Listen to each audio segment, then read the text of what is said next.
गावी ना झाडाला भरपूर फणस लागलेत आणि रोज फणसाची भाजी खाऊन कंटाळा आलाय. तर आज म्हटलं काहीतरी नवीन आणि टेस्टी बनवूयात. चला तर मग बनवूयात फणसाचे कटलेट. चला आधी मी तुम्हाला झाडावरचे ताजे फणस दाखवते. बघा ना झाडाला किती फणस लागलेत.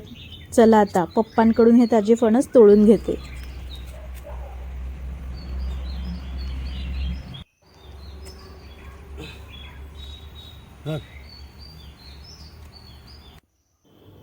फणस कापणं थोडं मेहनतीचं असतं, कारण तो खूप कडक असतो आणि त्यात भरपूर चीक असतो. त्यामुळे आधी सुरीला तेल लावून घ्यायचं, म्हणजे चीक सुरीला जास्त चिकटत नाही. आणि हे कामसुद्धा मला आमचे पप्पा करून देत आहेत. बघा किती चीक बाहेर पडतो आहे. तो जसजसा निघत जातो तसतसा लगेच पेपरने पुसून घ्यायचा. सर्वप्रथम देठाचा भाग कापला, मग फणसमधून कापून त्याच्या 4 फोडी करून घेतल्या. त्यानंतर पप्पांनी सुरीने त्याची साल आणि वरचा कडक पाव काढून दिला. खालचा भाग असतो त्याला साल आणि वरचा कडक भाग असतो तो म्हणजे पाव. हे दोन्ही काढून टाकायचे आणि मग मी विळीने त्याचे छान छोटे छोटे तुकडे केले. विळीवर चिरल्यानंतर ते लगेच पाण्यात टाकायचे, नाहीतर फणस लगेच काळा पडतो.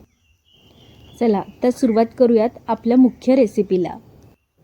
सर्वप्रथम आपण ज्या भांड्यामध्ये या फोडी शिजवायला ठेवणार आहोत त्याला तेल लावून घ्यायचं आहे, म्हणजे भांडं जास्त चिकट होणार नाही. तर तुम्ही टोपात सुद्धा शिजवू शकता. मी इथे कुकरमध्ये शिजवत आहे. कुकरची 1 शिट्टी काढली तरी सुद्धा फोडी छान व्यवस्थित शिजतात. आता कुकरच्या भांड्यात आपल्याला हवे तितके फणसाच्या फोडी घालायच्या आहेत. त्यानंतर फोडी पूर्ण बुडतील इतपत पाणी घालायचं. मग त्यात थोडं मीठ टाकायचं आणि कुकरचं झाकण लावून शिजवायला ठेवायचं. आता आपण एक छान वाटण तयार करून घेऊयात. यासाठी मिक्सरमध्ये कोथिंबीर, हिरव्या मिरच्या, आलं आणि लसूण घालायचं. त्यानंतर याची छान बारीक पेस्ट तयार करून घ्यायची. आता शिजवलेला फणस आपण एका चाळणीत काढून घेतला आहे, जेणेकरून त्यातील अतिरिक्त पाणी पूर्णपणे निथळून जाईल. त्यानंतर निथळलेला फणस आपण एका परातीत काढून घेतला आहे. आता तो छान कुस्करून घ्यायचा. कुस्करल्यानंतर हा फणस मिक्सरमध्ये टाकून वाटून घ्यायचा आहे किंवा खलबत्त्यामध्ये ठेचून घेतला तरी चालेल. आता या मिश्रणाला छान बाइंडिंग यावं आणि कुरकुरीत टेक्स्चर यावं यासाठी यात साधारण 1 वाटी तांदळाचं पीठ घालायचं. त्यानंतर बारीक केलेले पोहे घालायचे. यामुळे आपल्या पदार्थाला छान क्रिस्पीनेस येतो. त्यानंतर आपण तयार करून ठेवलेलं वाटण या मिश्रणात घालायचं. मग त्यात हळद, तिखट घालायचं. तिखट थोडंसं कमीच घालायचं, कारण आपण हिरव्या मिरचीचं वाटण केलेलं आहे. त्यानंतर धने पावडर, जिरे पावडर आणि चवीनुसार मीठ घालायचं. आता हे सगळं मिश्रण हाताने छान मळून एकजीव करून घ्यायचं, जेणेकरून सगळे मसाले व्यवस्थित मिसळतील. आता या मिश्रणातून एक छोटेसं कटलेट बनवून बघायचं आणि त्याची कन्सिस्टन्सी तपासायची.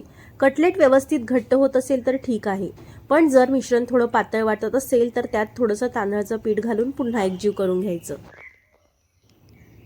आता या तयार मिश्रणाचे छोटे छोटे कटलेट बनवून घ्यायचे. तुम्हाला आवडेल त्या आकारात, गोल, चपटे किंवा स्टार्टर सारखे छोटे, अशा कोणत्याही शेपमध्ये तुम्ही बनवू शकता.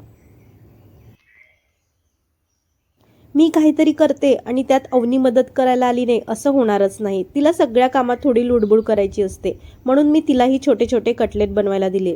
तिने काही गोल आकारात तर काही सपाट आकारात छान कटलेट तयार केले. चला आता हे कटलेट तळायला घेऊयात. एका कढईमध्ये मी इथे लोखंडी कढई घेतली आहे.